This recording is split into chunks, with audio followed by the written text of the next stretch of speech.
how well did I know Beyle?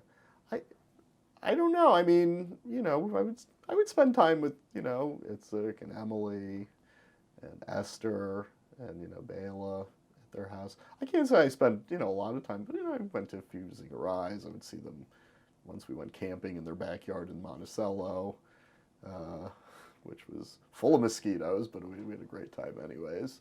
And that's the great thing about this work is you're really part of a family. You're part of you become part of these families for generations. I mean, there's, Ethel and I talk all the time. There's certain musicians we're working with now who we worked with their grandparents. Ethel worked with, and Marty Koenig worked with their grandparents, back in the 70s and things like that. Now we're working with grandchildren who have become master musicians. And so anything we can do to sort of help facilitate